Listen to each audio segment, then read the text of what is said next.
हमारा बंदा सामने वाली बिल्डिंग में पोजीशन लिए हुए होगा। इसे अच्छी तरह ब्रीफ कर दिया है कि कब और किस पर गोली चलाना है। पार्किंग में 2 गाड़ियां बिल्कुल रेडी खड़ी होंगी और पहले फायर के साथ ही स्टार्ट हो जाएंगी। 2 आदमी और मुनासिब पोजीशन पर फिक्स कर दिए हैं। किसी गड़बड़ की सूरत में भी वो फौरन हरकत में आ जाएंगे। लाला को ब्रीफिंग देते असगर को अंदाजा हो रहा था कि इसकी इतनी मनसूबाबंदी के बावजूद लाला पूरी तरह मुतमईन नहीं है। आपको कोई कमी लगती है तो बोलो लाला।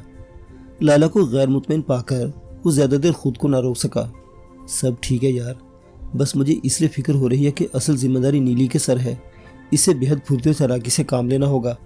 अगर इससे जरा सी भी गलती हो गई तो हमारा मंसूबा नाकाम होने के साथ साथ इसकी जान के भी लाले पड़ जाएंगे। लाला ने अपने खदशात बयान किए। आप फजूल में फिक्र कर रहे हो। मैंने देख लिया कि लड़की जीदार और फुर्तीली है। भला सर्कस में तने हुए रस्से पर चलने और मौत के कुएं में मोटरसाइकिल पर बैठने वाली की जुर्रत और फुर्ती पर भी कोई शक कर सकता है? असगर बेफिक्र था। खेल तमाशे की जुर्रतमंदी और तेज तरारी की और बात है असगर। यहाँ सफ़ा को बेरहम मुजरिमों से मुकाबला है। जरा सी चूक हो गई तो इसके साथ बुरा हो जाएगा।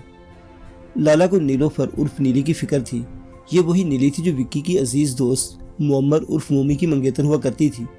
मोमी विक्की से दोस्ती निभाते निभाते इतना शदीद जख्मी हुआ था कि इसे सर्कस की दुनिया को खैरबाद कहना पड़ा था। नीली ने इस मुश्किल वक्त में मोमी का साथ छोड़ने के बजाय अपने रिश्ते को मजीद मजबूत करते हुए इससे शादी कर ली थी और वो दोनों साथ रहकर जिंदगी के सर्द व गर्म का सामना कर रहे थे। मोमी के सिलसिले में विक्की की खास हदायत रही थी, इसलिए इसके पीछे भी मोमी और नीली का मुमकिन ख्याल रखा जाता रहा था। इस ख्यालदारी के पीछे कोई गर्ज नहीं थी, लेकिन अब जबकि इन्हें अपने काम के सिलसिले में एक औरत की ज़रूरत थी तो ध्यान खुद ब खुद नीली की तरफ चला गया था। नीली ने भी इन्हें मायूस नहीं किया था और फौरन ही मदद करने के लिए आमादा हो गई थी, लेकिन लाला को अब भी तहफ़्फ़ुज़ात थे। आदमी में जान की बाजी लगाने की जरूरत हो तो बड़े बड़े मुजरिमों को पछाड़ देता है। नीली सारी ज़िंदगी जान की बाजी लगाकर रिज़्क़ कमाती आई है। वो ये काम भी कर गुजरेगी। आपकी तसल्ली के मैं ये भी बता दूं कि वो वहाँ अकेली नहीं होगी, वहाँ कोई और भी इसकी मदद के इसके साथ मौजूद होगा।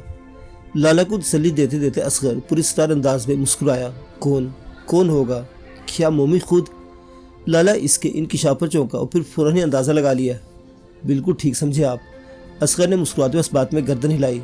लेकिन वो कैसे? जनाना वेटिंग एरिया में तो सिर्फ ख्वातीन ही जा सकती है ना। अब सर्कस का बंदा इतना सा बहरूप भी ना भर सकेगा क्या? मुस्कुराहट असगर के होंठों से चिपकी हुई थी। किसी ने इसका बहरूप पहचान कर पहले ही गड़बड़ को भांप लिया तो फिर सवाल ही पैदा नहीं होता। मोमी दुबला पतला और थोड़े छोटे कद का लड़का है।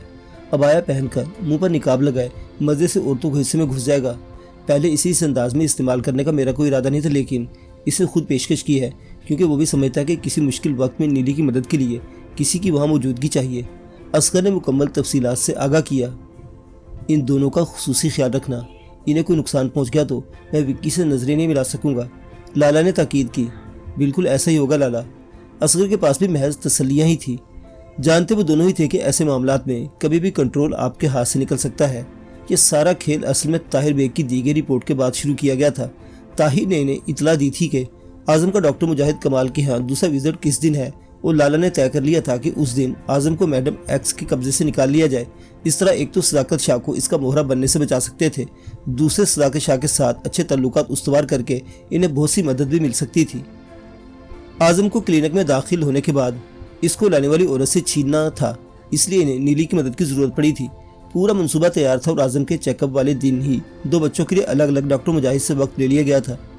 मरीजों को एहतियातन दिए गए वक्त से कबल क्लिनिक पहुंचना और वेटिंग एरिया में अपनी बारी का इंतजार करना एक मामूल की बात थी, इसलिए नीली और मोमी का आजम के तयशुदा वक्त से कबल वहाँ पहुँच जाना कोई चुका देने वाली बात ना थी। असगर अपनी मनसूबाबंदी से पूरी तरह मुतमईन था, फिर भी लाला की तसल्ली से नीली और मोमी को पहले से अपने पास बुलवा लिया था। किसी तरह की घबराहट या परेशानी तो नहीं है? रवानगी से कबल इसे नीली से पूछा। बिल्कुल नहीं। नीली ने भरपूर एतमाद से जवाब दिया और गुलाबी रंग के बिस्तर में लेटे बच्चे के सर पर टोपी दुरुस्त की। टोपी की डिज़ाइनिंग और बच्चे के कपड़ों के नज़र आने वाले हिस्से से अंदाज़ा हो रहा था कि वो लड़की है, लेकिन वो लड़की नहीं थी। हकीकत में वो इंसानी बच्चे के रूप में गुड़िया थी, जिसे इतनी फनकारी से बनाया गया था कि एक नज़र देखने में इस पर असल बच्चे का ही गुमान होता था। ऐसा ही एक मुस्लिम बच्चा मोमी के पास में मौजूद था। वो इस बच्चे को एक जानिब रखे जदीद तराश खराज का स्याह अबाया अपने जिस्म पर सेट करने में मसरूफ था।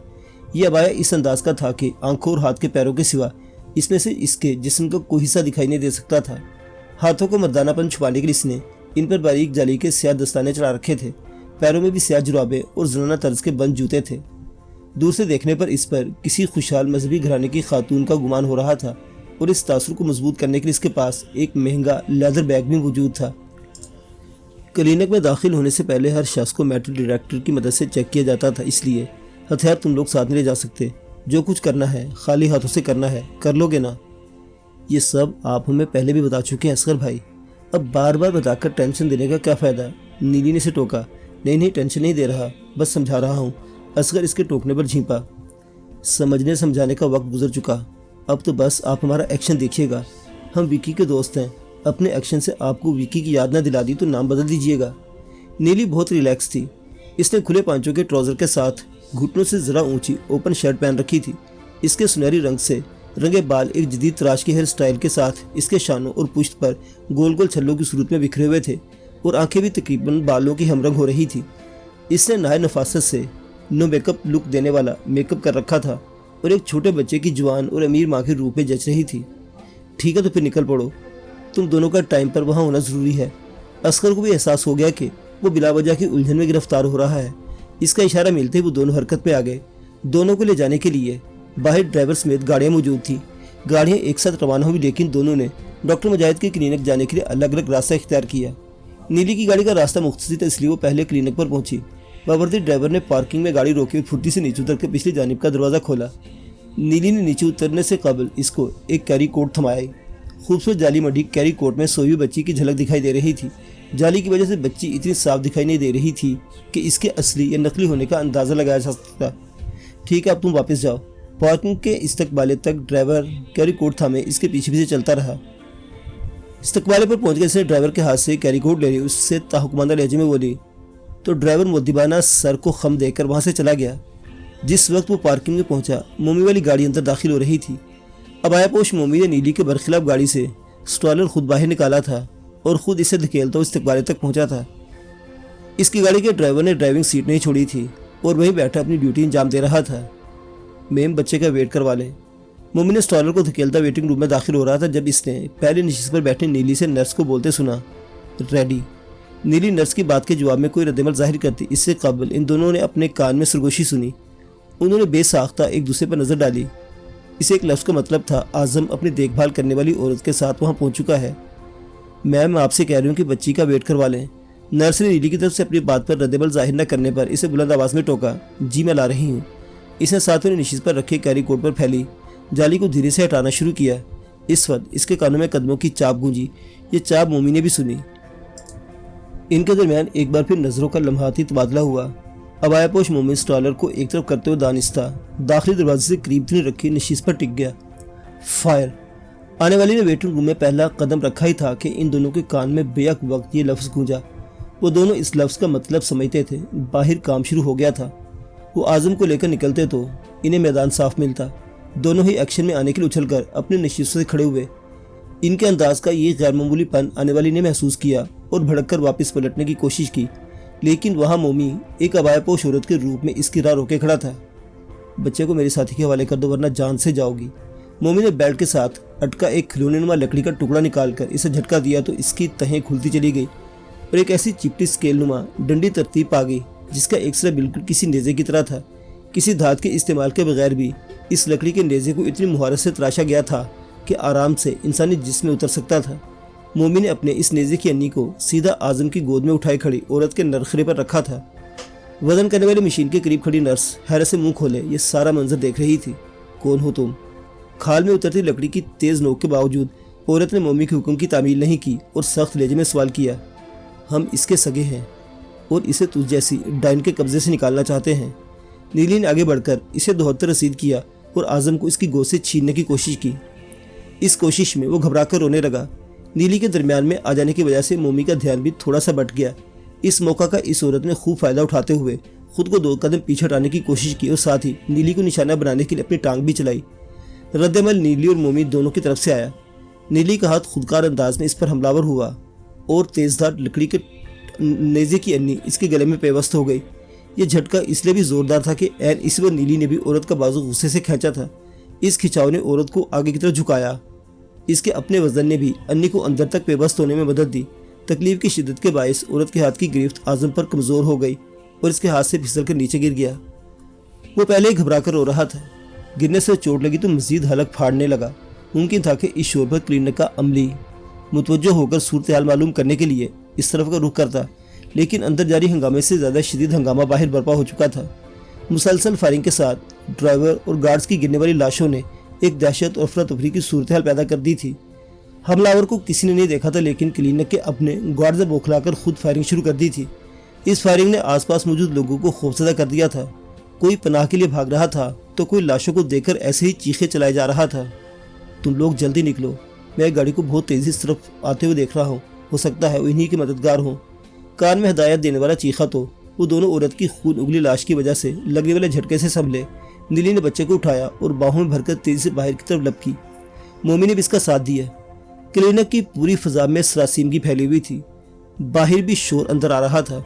ऐसे में कौन गौर करता कि अंदर से बरामद होने वालों की गोद में वो बच्चे नहीं थे जिन्हें वो कुछ देर कबल लेकर यहाँ आई थी। इन लोगों के इस हवास बाख्तगी का फायदा उठाते हुए वो दोनों तेजी से बाहर की तरफ लपके। अरे रुको, इन्हें कहाँ जा रही हैं ये? बहन जी कहाँ जा रही हैं आप? क्या सुनाई नहीं दे रहा कि बाहर गोलियां चल रही हैं? लगता है मरने का इरादा है बेचारियों का। गेट के करीब पहुंचने पर इन्हें पीछे से कई आवाज़ें सुनाई दी, लेकिन उन्होंने अपने कदम नहीं रोके। वो सिर्फ उसकी सुन रहे थे जो छोटे से एयरफोन के जरिए मुसलसल इनकी रहनुमाई कर रहा था। तुम दोनों नीली वाली गाड़ी में पहुंचो, दूसरी गाड़ी तुम्हें कवर देने के लिए पीछे रहेगी। बाहर निकलते ने अपने ही खून के तालाब में पड़ी गार्ड्स और ड्राइवर की लाशें और टूटे बिखरे शीशे दिखाई दिए। वो हदायत के मुताबिक पार्किंग की तरफ लपके तो पहले से स्टार्ट गाड़ी घुर्रा कर इनकी तरफ लपकी। उसके खुले हुए दरवाजे से अंदर घुसे तो गाड़ी एक पल की भी ताखीर किए बगैर हवा की रफ्तार से आगे बढ़ी। मोमी को यहाँ लाने वाली गाड़ी इनके पीछे ही थी। दोनों पहली बार कदरे इत्मीनान महसूस करते हुए सुकून से बैठे और नीली ने रोते हुए आजम को चूम कर सीने से लगाया। सहमा वो बच्चा इसकी वजूद की गर्मी से थोड़ा पुरस्कून हुआ, लेकिन फिर फिजा में गूंजने वाली फायरिंग की आवाज़ ने आजम समेत इन दोनों को भी हिला डाला। मेरा शक दुरुस्त था। गाड़ी मुजाहिद कमर की क्लिनिक की तरफ ही आ रही थी और अब तुम लोगों के पीछे, लेकिन फिक्र न करो, हम इनसे निपट लेंगे। इन्हें ताज़ा तरीन सूरत हाल से आगाह किया गया। साथ ही गाड़ी की रफ्तार भी बढ़ गई। कुछ लम्हों में वो इस सारे हंगामे से दूर निकल चुके थे। नीली की मोहब्बत भरी थपकियों ने आजम को भी पुरस्कून कर दिया था और वो इसे सीने से लगाए सुकून से निशिस्तगाह से पुष्ट टिकाए बैठी थी। क्या थक गई हो? मोमी ने से यूँ बैठे देखकर मोहब्बत से पूछा। वो अबाया का ऊपर वाला हिस्सा उतार कर एक तरफ रख चुका था और अब हाथ में पहने दस्ताने खींच कर उतार रहा था। नीली ने धीरे से गर्दन को नफी में जुम्बश दी और चमकती आंखों से इसकी तरफ देखते हुए बोली, आज बहुत दिनों बाद इस रूर को महसूस किया है जो मौत के कुएं में तुम्हारे पीछे मोटरसाइकिल में बैठकर महसूस होता था। जवाबन मोमी इसे देखकर रह गया। सर्कस से दूरी को सिर्फ वही नहीं, नीली भी महसूस करती थी। हैवी मशीन गन की आवाज़ सुनते इसने अपनी हेड टॉर्च बुझा दी थी और अब धीरे अंधेरे में किसी शिकारी दरिंदे की तरह साकित बैठा अपनी हिस्सियात से माहौल को पढ़ते हुए सारे हिसाब किताब लगा रहा था। दूसरा राउंड शुरू होते इसके दिमाग ने सम्मत और फासले का तयन करना शुरू कर दिया और वो बहुत जल्द इस नतीजे पर पहुंच गया कि हमलावर इसकी दाएं जानिब मौजूद पहाड़ पर मौजूद है। बहुत जल्द इसकी नाइट वियर ने इसे सब्ज धब्बे की सूरत में तलाश कर लिया। वो मशीन गन को स्टैंड पर टिकाए पूरे रिदम के साथ फायरिंग कर रहा था। माज ने अपने स्नाइपर गन का रुख इसकी तरफ किया और बदन को बिल्कुल साकित करके निशाना बांधने लगा। हवा की रफ्तार, रोशनी, दर्जा हरारत, दरमियानी फासला, ये सारे हिसाब किताब इस वक्त सिर्फ जिबिलत के सहारे हो रहे थे और वो भी किसी सुपर कंप्यूटर की रफ्तार से ज़्यादा तेज़ी से। पत्थर की तरह साकित हुए जिस्म की सिर्फ एक उंगली को हरकत का इज़न हुआ। ट्रैगर दबा और गोली निकलकर सीधी उस सब्ज धब्बे की तरफ बढ़ी जो नीचे मौजूद इसके साथियों में मौत बांट रहा था। बस एक पल की बात थी, इसने सब्ज धब्बे को एक झटके से गिरते और गायब होते देखा। पता नहीं वो वहीं कहीं गिरा हुआ था या नीचे लुढ़क गया था। इसके इत्मीनान के लिए बस इतना ही काफ़ी था कि मौत का कहका लगाती मशीन गन गायब हो गई थी। यकीनन ये मशीन गन ही कैंप वालों के लिए तुरुप का पत्ता थी और इन्हें इत्मीनान था कि कम नफरी के बावजूद वो अपना बेहतरीन दिफा कर सकेंगे। इनका ये इत्मीनान भी गलत नहीं था। अगर माज की छट्टी इसी से ख़तरे का एहसास न दिलाती और वो हमले के दौरान बुलंदी से निगरानी पर इसरार न करता तो वो शख्स इसकी नज़रों में नहीं आता। वो जिस पोजीशन पर बैठा था वहाँ इसे नीचे से निशाना भी नहीं बनाया जा सकता था। दिल दिल में अल्लाह का शुक्र अदा करता वो कुछ देर यूं ही सीने के बल लेटा सुनगुन लेता रहा। इम्कान कम था, लेकिन फिर भी इत्मीनान करना ज़रूरी था कि इसका कोई दूसरा साथी मौजूद नहीं है।